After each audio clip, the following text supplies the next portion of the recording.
Hey everybody, this is Mickey with Freeroaming Hiker, and today I'm talking to you about Tower Falls and the overlook that is below it. And this is one of the more popular stops along the Grand Loop Road, Tower Falls is. So it's easily accessible. There's a general store there, some flushable restrooms, all sorts of stuff. The pathway to the falls overlook is all paved. If you optionally did want to descend farther to the Yellowstone River overlook, that is an extra 0.4 miles or so with a 300-foot roughly drop. So be prepared for that. But that being said, it is a beautiful spot to check out regardless of how experienced you are with Yellowstone. If it's something you've driven by, definitely want to stop and check it out.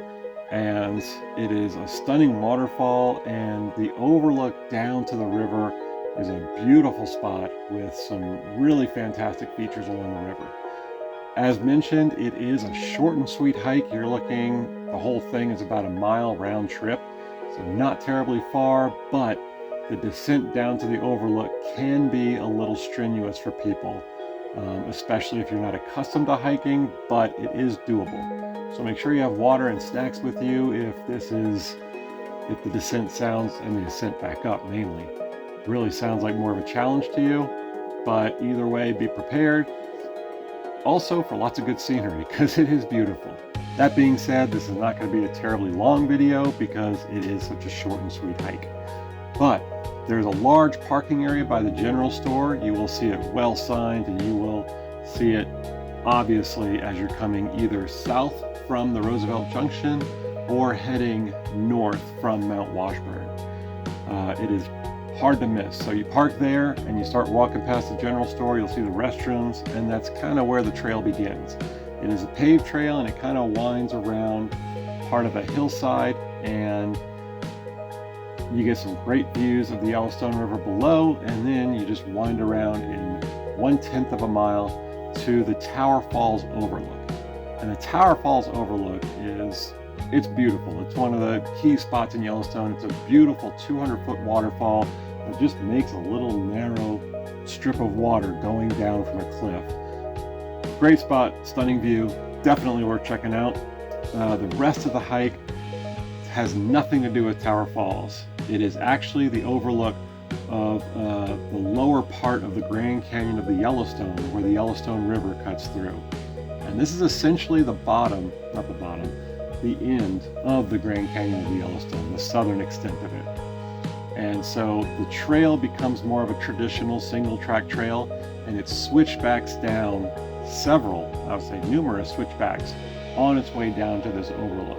It is obviously very easy going down. It's a little steep. Some might find a little steep. If you have trouble with your knees, make sure to bring hiking poles to help out with that. But the views get better the more you get down, and then finally you reach a large overlook area where you have the Yellowstone River beautifully just flowing below. You've got some really nice yellow hills on the other side that are painted from sulfur, which of course is a key trademark of Yellowstone and the park itself. And interestingly enough, some people might question, is that how Yellowstone got its name? It's not actually directly a result of that. The early explorers, when they were first visiting out here and meeting a lot of tribes in the area, they met a lot of the people of those tribes, and they called themselves the people of the Yellow Rock River. And once it got translated back into English, it came out as Yellowstone.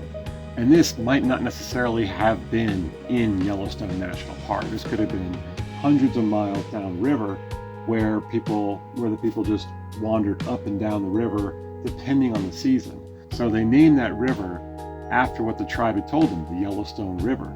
And it wasn't until much later, when they traveled farther upriver and when Yellowstone became a national park, that the park actually got named after the river.